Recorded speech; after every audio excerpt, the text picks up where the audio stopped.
Good evening, esteemed television watchers. We are here with another issue of Nakhchivan News Information Program. There was a 7.7 magnitude earthquake in Turkey. This was reported by the country's Emergency Management Agency. It was reported that the epicenter of earthquake was at depths of 7 km in Pazarcık region of Kahramanmaraş city. Earthquakes were recorded at 5:17 Baku time. The natural phenomenon was felt more strongly in many cities of the country, including the capital Ankara, Kahramanmaraş, Osmaniye, Hatay, Gaziantep, Malatya, Adıyaman, Adana, Kilis, Diyarbakır, and Şanlıurfa. According to the preliminary reports, thousands of people died and were injured as a result of earthquake in 7 cities, and unfortunately thousands of people were trapped under the rubble. President İlham Aliyev expressed the condolences to the President of the Republic of Turkey, Recep Tayyip Erdogan, for the numerous deaths caused by the natural disaster. Also, a delegation of the Ministry of Emergency Situations was sent to Turkey on the instructions of the President of Azerbaijan, İlham Aliyev, in order to eliminate the consequences of the strong earthquake that occurred in Turkey and to support the search and rescue operations. Preparations have been started for the departure of 370 members, flexible rescue forces of the ministry to the brotherly country. Now let's have a brief look at the news and issues that happened during the last week.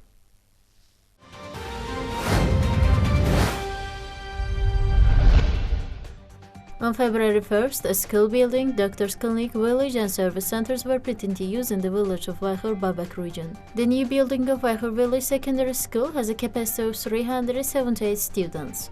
All the necessary conditions for training have been created in the high-quality building. 21 classrooms, 4 of which have electronic boards, physics, chemistry and biology laboratories equipped with the most modern visual aids, a STEAM cabin, a chess classroom, a military cabin, a library with more than 4,000 books, a teacher's room, a large gymnasium and other rooms are located. Another modern building commissioned in the village of Bayhur will house the village center and doctor's outpatient clinic. In the center of village, there is a representative office for the administrative territorial region, the municipality, the first territorial organization of New Azerbaijani Party, a post office, a library, rooms for cultural workers, a 44-seat hall, a police field station, an archive and other offices. A new generation PBX with a capacity of 352 subscribers has also been installed in the building. The doctor's clinic opened in Bayhur will provide the residents of the village with uninterrupted medical services. Here there are chief doctor, dentist, ward, delivery, vaccination, pharmacy, registration and manipulation rooms. The hospital is equipped with modern examination and treatment equipment, dental equipment, drying cabinet, vaccine and first aid bags, refrigerator and physiotherapy and other medical equipment. In the village, a service center has also been put into use according to the necessary needs of the residents. 6 people were employed in the center, where food, meat, farm and industrial goods stores, hairdresser, beauty salon and tailor were put into use.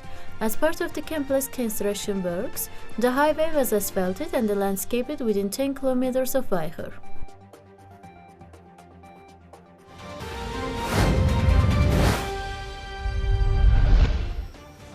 A farewell ceremony was held for Senior Lieutenant Orhan Asgarov, who was martyred as a result of terrorist attack on the Azerbaijani embassy in Iran, and he was buried in the alley of 2nd Madas.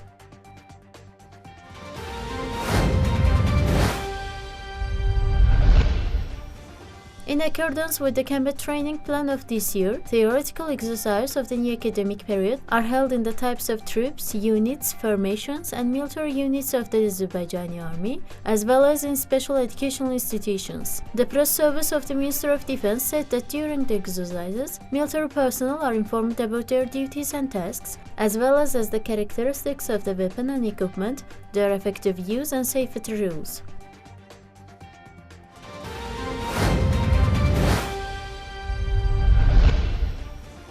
Separately, the new academic year of 2023 has begun in detached army. In the solemn ceremonies held in connection with the beginning of the new academic year, it was noted that the events planned in the last academic year were carried out in full, and the main goals and tasks for new academic year were brought to attention. After checking the material and training bases of units, training grounds, training combat equipment, weapons and combat equipment of personnel according to the staff category in the units and military units, classes and exercises were started according to the combat training plan of 2023 academic year of the detached army.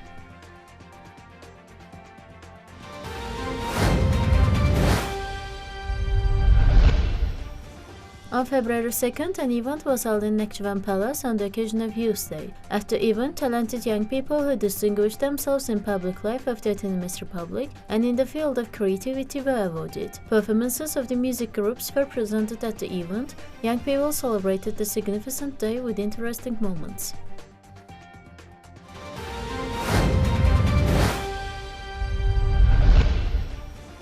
An event was held on the occasion of Youth Day on February 2nd in Nakhchivan State National Drama Theatre, named after Jalal Mehmet Qulzade. Congratulating the youth, Minister of Youth and Sports of Nakhchivan Autonomous Republic Ramil Hacı talked about the success achieved in the field of youth and sports in Autonomous Republic. It was noted that in 2023, our athletes won 316 medals, including 216 medals in national level competitions, 63 medals in international tournaments, 33 medals in European Championship, and 2 medals in the World Cup. The event continued with the concert program of the musical ensembles of Nakhchivan State Philharmonic.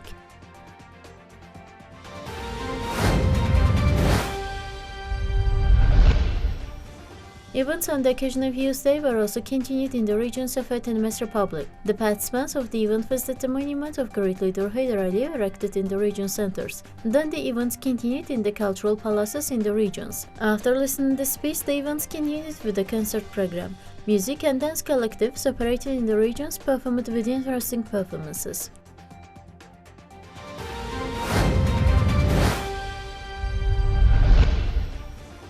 An event dedicated to Youth Day was held on February 2nd under the organization of Nakhchivan City Executive Authority. At the event held at the Youth Center in the city of Nakhchivan, young people who distinguished themselves in social and political life of Autonomous Republic, in education, sports, science and culture, as well as veterans of patriotic war, who actively participated in the patriotic education of teenagers and young people, were awarded.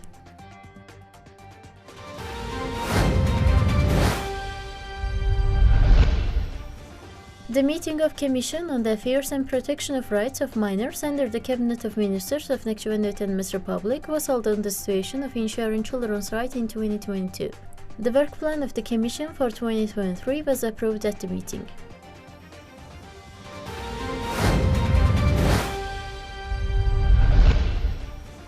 The employees of the Ministry of Ecology and Natural Resources of Nakhchivan Autonomous Republic, together with conservation hunters in order to preserve the ecological balance, carried out biotechnical measures to partially meet the needs of raw fish and salt in winter months of mountain animals living in the area of Katan Mountain of Zangezur National Park.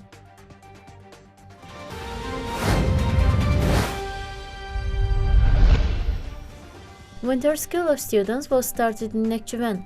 At the winter school held at Akbulak Recreation Center, participants' opinions and suggestions were heard, volunteering activities, promotion of physical education and sports, innovative development opportunities, tourism support, project preparation and various issues were discussed. Within the framework of winter school, a meeting of participants of the national board with demands was also organized. Military personnel demonstrated self-defense techniques from firearms and cold weapons. Winter school operating in Nakhchivan will be continued until the end of February.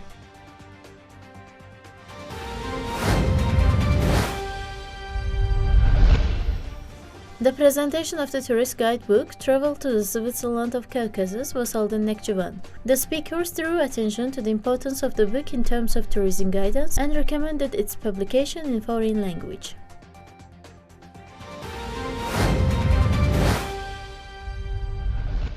Dear viewers, that was all for today. See you in our next issue. Goodbye.